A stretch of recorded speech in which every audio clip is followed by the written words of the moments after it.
Hey guys, your friendly neighborhood natty here. My name is Matthew, and today's video is going to be a book review on speed training for martial arts.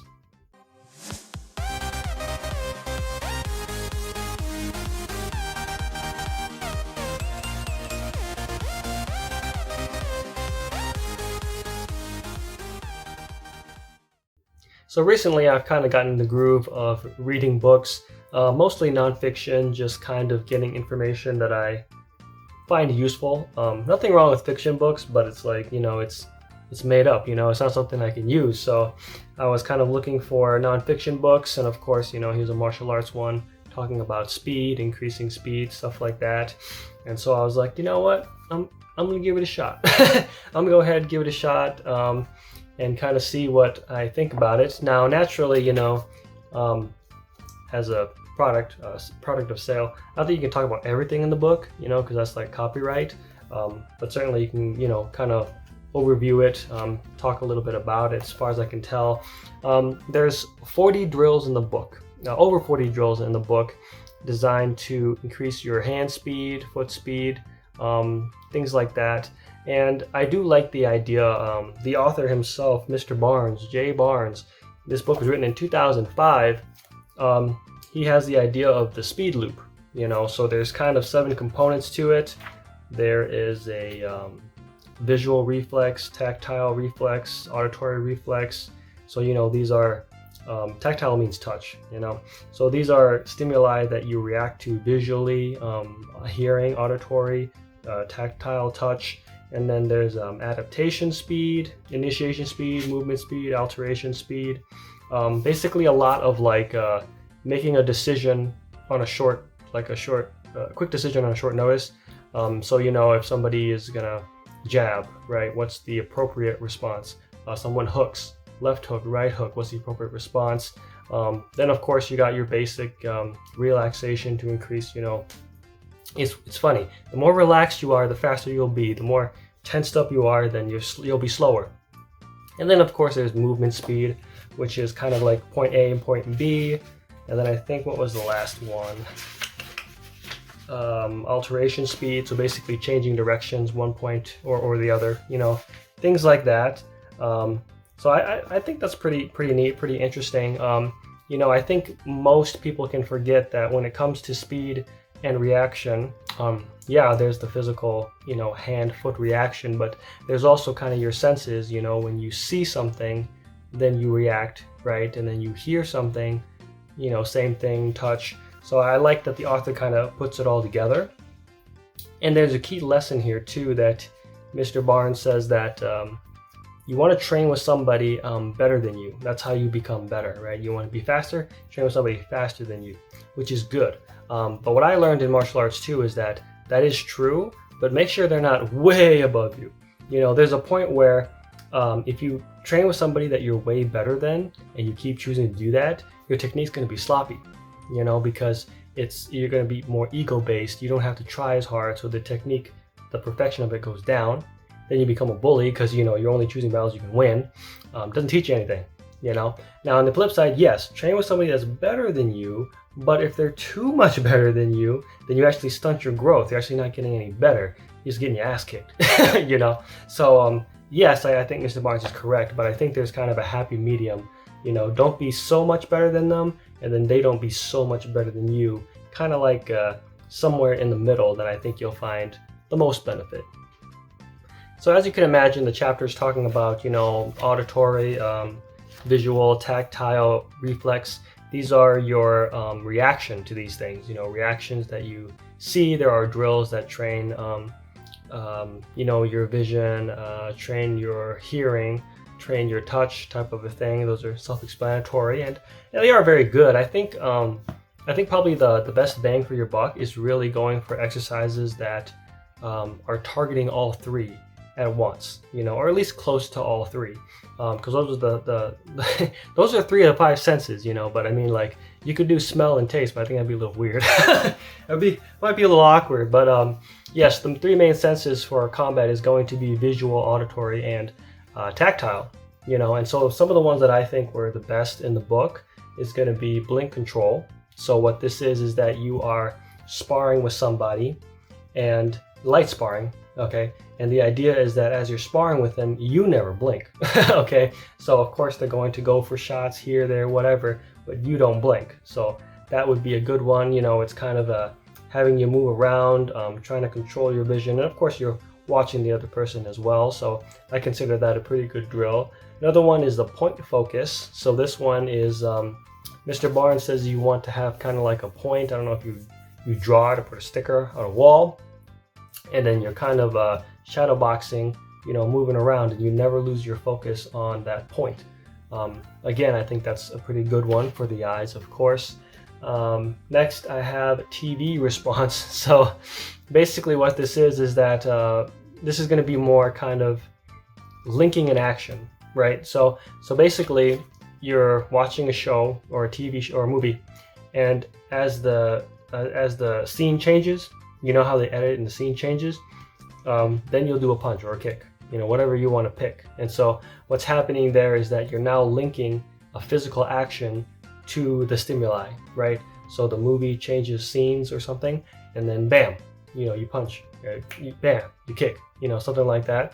And yes, you know, this is where we're getting kind of into the speed loop now. You're linking physical action to visual stimuli, right? Because with the blink control and point focus, you're kind of just trying to maintain, you know, working on the visual stimuli. Now we're linking a physical action. Another great drill I found was mixed sparring. Let me make sure I got this right, but I think that one is when you spar with somebody, but the difference is that they can use anything, but you only use one hand. Now, I mean, you both can use everything, that's fine. But eventually, like maybe they can use punches and kicks, but you can only punch, you know, something like that. And the idea there is that that's going to be more, I would say, in his categories, I would put that in adaptation speed. So here is like the other person has 8 limbs, you only get 4, you know, attack, you know. So now you got to decide what's the best reaction, you know, like if they kick, do you want to, I mean, you can block with the leg, sure. But, you know, you're kind of training your adaptation speed. What is the appropriate action for the situation, you know? And again, we're not talking full force here. Okay, we're talking just kind of light spar, 25%, you know, just to get you guys kind of familiar with it as you both get better, you know, working with each other. Maybe you could increase it a little bit, but that's the idea, right? So we've moved from, you know, visual stimuli linked action. Now we're moving into adaptation speed. Another great drill I find in there is blind shadow boxing. Be careful with this one. I liked it. It was good. You know, it really kind of makes you, it kind of makes you like listen, you know, because you can't see, you know, so you listen. Tactile is great when you kick a bucket. That's when I was like, ouch. I should probably have thought about that one. But yeah, in a very safe area, I think you can do blind shadow boxing for sure. Just visualize, you know, whatever the enemy's doing, stuff like that. Don't kick a bucket, that hurts. But that's a good one. Obviously, that's falling more into auditory reflex. Well, kind of, sorta. I think it's more probably in your mind because you just can't see. You know, you're just taking away the vision, so you're kind of could be tactile if you work with a partner, but how would you do that? You both can't see. But yeah, I think it's a great drill too, something to work on in a very safe padded room. Next is blind wrestling. This one's a good one too. This is going to be tactile reflex. So this is going to be based on touch. Obviously, you know, when you can see somebody, then you can decide which techniques you want to use. Once you take that away, now it's just touch, right? It's just touch only, auditory only. You know, now you've got to kind of figure out how do you take the person down, pin them down, stuff like that, but you don't get vision. So that one is geared more towards the tactile reflex. You know, definitely not a bad thing. Maybe a little difficult, I'm sure, but you guys will get it. Next, we have stop hitting. So this is actually a pretty advanced martial arts technique. So usually in martial arts, you know, level 1 is you attack and block, you know, attack and defend. After that, there's kind of an advanced one where you actually intercept the person's attack. So when they attack, you attack too. So I guess what Bruce Lee is saying, right? Way the intercepting fist. You'll see it a lot in like professional boxers, maybe professional MMA. You know, you'll see it to where instead of just kind of, you know, attack and then block, they will literally watch them, and then when they attack, they'll attack too. You know, so they're kind of intercepting their hit, and it's kind of, you'll see it a lot in boxing for sure. If you watch a lot of professional boxing, you know, I think a lot of those high fighters, they already learned that technique, which is the stop hitting part. So basically, you are attacking when the enemy attacks, you know, and so essentially you being calmer, you be faster, hopefully. So that's a good one too. Stop hitting. That one's I would do. That's a little. Let me see if the author explained it. But I feel like, how would you actually train that? You know what I mean? That's kind of hard to do. I was thinking focus gloves, but maybe not. Nice index in the back that kind of helps us find it. So maybe not. It's not page 58. Let's try 126. Come on. Nope, not there either. They must have just referenced it for a little bit. Is it 139? Here we go. Yeah, stop hit's a time hit made against the enemy at the same time. That's called defanging the snake in Filipino martial arts. Not bad. Let's see. It's not passive. I don't know if he explains how you can train that. It's a little dangerous. You don't want to actually hit your partner. That would be a little awkward, I would say.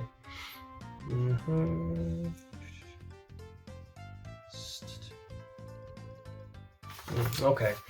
He doesn't explain how to do it, so it's kind of hard to do, but the idea is essentially you intercept your partner's hit. I think probably it'd be better to do very light sparring, like not real, but like, you know, just kind of like make sure you can't hit each other, and then just try to time it and get to him before he gets to you. I think that'd be the safest one. Some of the other drills in the book that I like is he mentions kind of using video games to test reflex. That's kind of a yes and a no. Nowadays games are kind of like grind based. So like Suicide Squad, Kill the Justice League is just grind based. You know, you press the same button till it's over. Gotham Knights is like that. You know what I mean? They're not like they used to be. Like I would say like the old Mortal Kombat, not the new one. Well, I mean that's fine, but you kind of got that grind aspect to it too. But like when you play a fighting game, and then you pick a character, and you pick your enemy, and then you have to know all your moves, then you have to know all the enemy moves, then you react to it. That is something that I would say is probably what the author is referring to. Another one is a shooting game, you know, old Call of Duty. I don't know about the new ones, but you know, there's no grind. You just play the game. You know, you just get good. You get good. You know, your aiming system, stuff like that. You play it. You reflex. You put it together. It works. You know, it's fine. I think those are fine. But those are kind of like level 1 games. I would say a better one is called Lumosity, which I used to play a lot on the phone app. And Lumosity kind of like, it's kind of doing what Mr. Barnes is saying, to where, you know, you're training your peripheral vision in some of those games. You're training kind of like your memory in some of those games. You're training your reaction, visual stimuli. Now, if you don't pay for the app, you get a rotation of games every day, like 3 of them. If you pay for the app, you get all the games. But basically, I think that Lumosity is probably more. I think if Mr. Barnes sees Lumosity, I think that's what he's thinking of. You know, I think modern games is not really what he's thinking of. Even though you could make it work for you, I think it's more Lumosity is the one that's training your memory and your vision and stuff like that. So I think that kind of mobile game would be much more appropriate. The next drill I saw in the book that I like is the single hand double hand sensitivity drill. So this is basically where, you know, either single hand and then you both close your eyes and then you try to stick to each other. I think they do this in Wing Chun. Same thing with double hand. Now it's 2 hands, and again, I think that's when you have to try to hit each other, lightly, of course. But again, you're blind. So I think the idea is this is another tactile reflex drill. I think it stems from Wing Chun, where you stick to the enemy, you know, and you don't leave from them. Certainly, I think worth exploring. I don't know if it's going to help the tactile reflex. I don't have any Wing Chun training at all, but we all know that's Bruce Lee's first martial art. Another drill that Mr. Barnes has is the number call. Now this is actually a staple in boxing, kickboxing. And what that is that every number represents a certain technique. So, 1 is going to be your lead jab, and 2 is the hook, straight or cross, and then 3 is a hook, and 4 is an uppercut, right? And then of course, let me see. Maybe I'm thinking of something else. I was going to say 5, 6, 7, and 8, but I think that might have been combinations. Jab, hook, or something, hook, uppercut.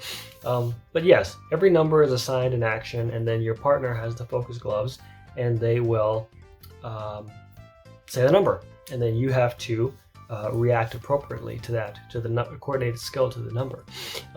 This would be an example of adaptation speed. So you're adapting to the number call, the technique which is appropriate for what is called. Kickboxing, we do it too. Can be a little slower with the legs, but yes, we also have that as well. So the number call, I think, is, I guess because I've done it for years, it's kind of boring, but but yeah, the number call is good. If you don't do that, number call is definitely good.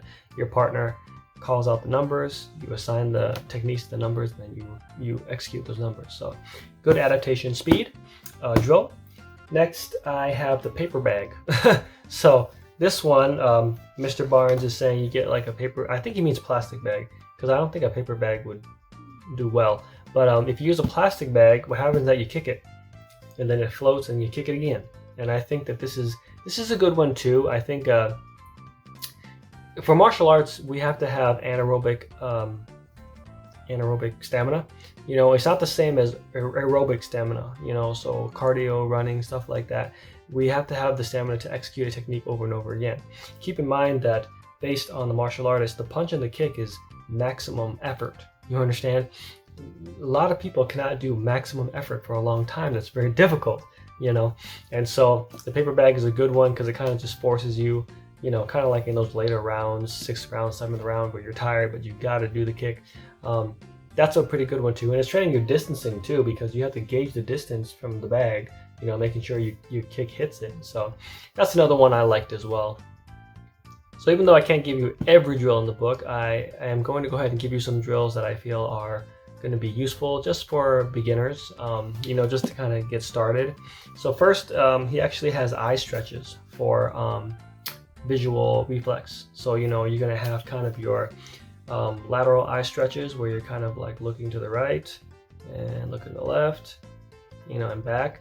And then of course you have kind of your vertical, is that what it's called? Yep, vertical eye stretch. So you're looking down and then you're looking up, And then he also has, I call it the clock, circular eye stretch. So, you're going to kind of vision here, you're going to be like, 12, 1, 2, 3, 4, 5, 6, 7, 8, 10, 11, 12. 11, 10, 9, 8, 7, 6, 5, 4, 3, 2, 1, 12. Something like that. And then I think another one is eye squeeze. So you just squeeze your eyes together. And 1. And 2. Something like that. And then eye massage. So this one is, he says to be very careful. The eye is very sensitive, but there's kind of like a vertical eye massage where you're coming down, very lightly. And then you've got a horizontal eye massage, again, very lightly.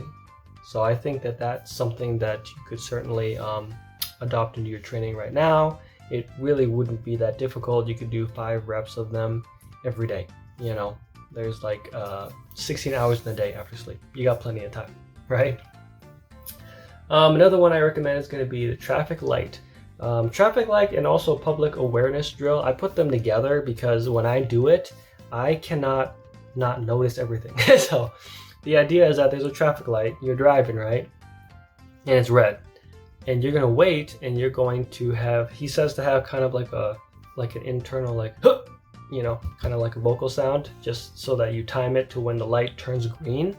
Don't do anything else like hit the gas or take your foot off the brake, but just have something to where you react the red light to the green light, as quick as possible. That's the traffic light drill. Now I put it together with public awareness because I cannot not see everything. So I'll look at the traffic light, but I can still see the light on the other side. So, so when it goes from green to yellow to red, well, now I know this is going to turn green. So it doesn't work for me to separate the drills. I put them together. And the public awareness is really just, I think Mr. Barnes says, to just notice everything. Just notice everything. So, I mean, you could do it separately, but I just do it with traffic light because I can't not see everything anyways, And the idea is not to anticipate. So this is where the weakness comes in because, like, well, if I know the other side just turned red, I know this is going to turn green, So it doesn't work for me. Maybe something's wrong with me, but if you can do it, great. Do the traffic light drill. Don't anticipate it. Just wait. Just wait until the red light turns green and you have your little vocal shout, internal vocal shout, and that's it. You can do it every day. If you drive, you can do it every day. So, another great drill you can add to your training. Next, I have the book drop. I recommend this, but I would say this is like months and months of training and expect incredibly slow progress. Just for fair criticism, Mr. Barnes did not explain the book drop very well. I think pictures would help, and I also think that it's not appropriate. He doesn't appropriately state them in levels, he must be able to just drop the book, punch, and then catch it again. I find that very difficult to do. The only way I made it work is to just kind of drop the book, come back, right? Just come back and then catch it again. That's the one that I find to do, and that's the only way I can do it.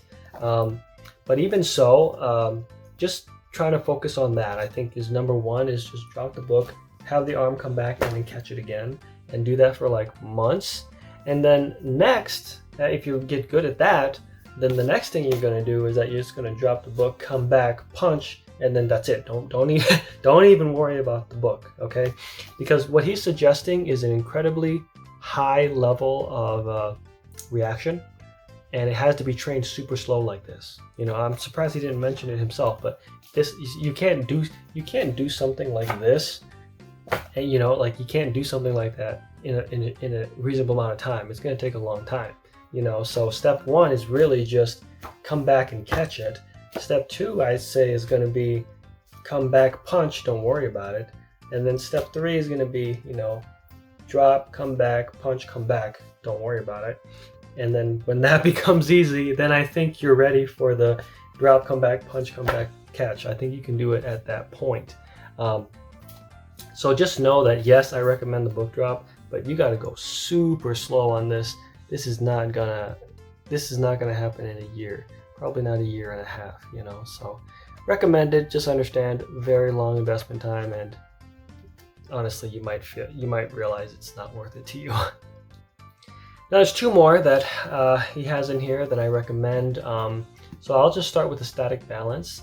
So static balance is basically kind of like it's like balancing without moving, basically. The one that I do is kind of like a knee raise. So you're standing and then you just raise one knee, a leg up. That's it. And that's level one. Do that in both knees, both legs. And then level two is when you kind of have the leg up, but now you're going to look from left to right 3 times. So you're still balancing. And level three is very hard. Don't do this right away. You lift your leg up and then you close your eyes. So static balance, anything like that, is going to be pretty helpful for you. I think they call it proprioception, but any kind of training with that I think is pretty good. Never hurts to have good balance. Now the last drill I recommend is not for everybody. It's for intermediate athletic people. It's sprinting. Sprinting is pretty good. He mentions it in here. And another thing too is that with sprinting, it's kind of like it really kind of elevates the body, kind of gets it going type of a thing. Really good exercise, much better than long steady state cardio, which has a tendency to actually hold fat because your body's thinking we're going to be running a long time, got to hold on to that fat. But sprinting, I think, is definitely a good one to do. Burns fat very quickly, and it's just kind of like the most, it's just the most natural ability of us. We've always had the ability to sprint.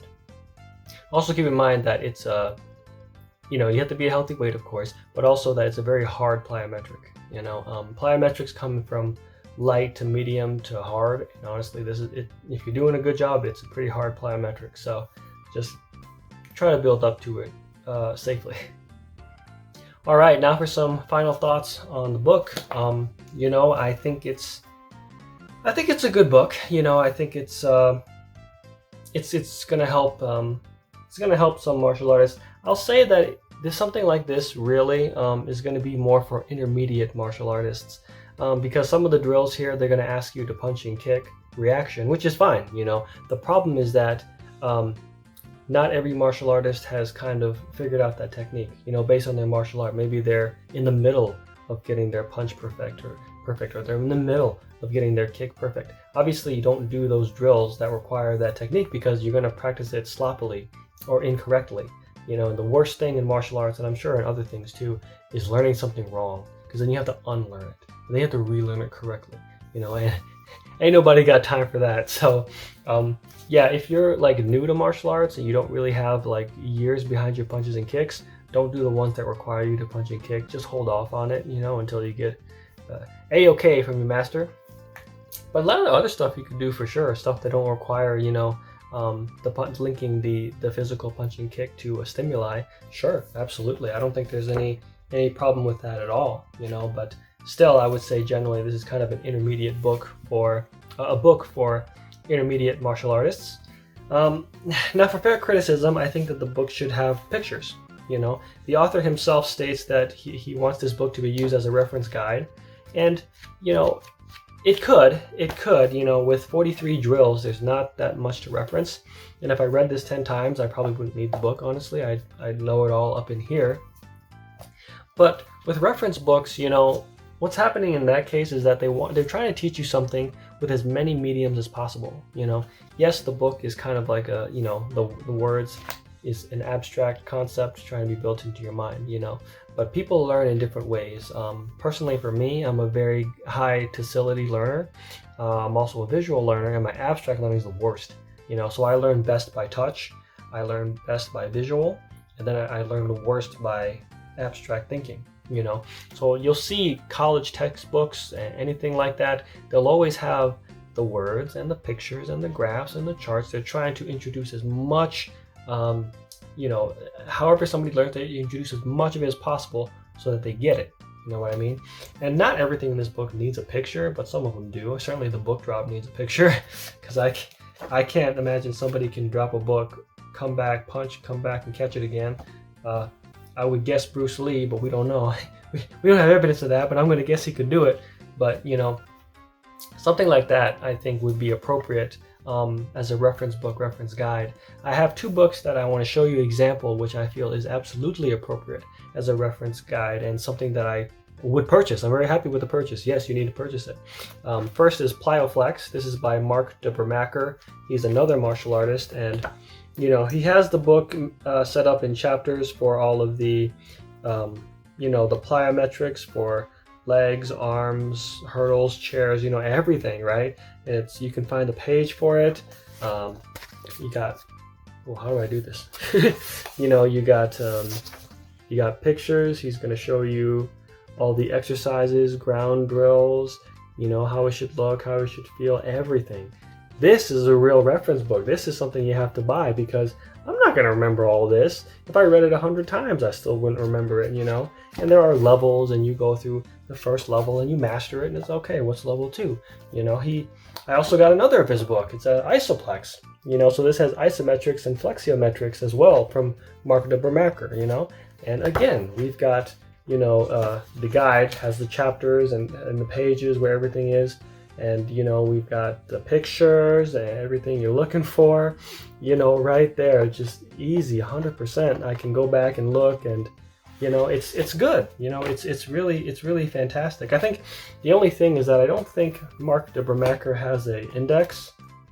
That's kind of the weakness, I think, of these books, even though I love them. I love these books, but they don't have an index. So if you're looking for a certain exercise, it's going to be hard to find. That's where Mr. Barnes gets it right. He does have an index here. You can go back and, you know, if you remember the name of the drill, you can go back and you can find what it was, where it was. So that's good. But as a reference book, I don't believe that this qualifies, you know. Really, you can get a couple of your buddies in the dojo, buy the book, write everything down, transcribe it, and that's it. That's it. You don't really need to you don't need to own the book. You can rent it, or again, split the cost with your dojo buddies. It's not a big deal.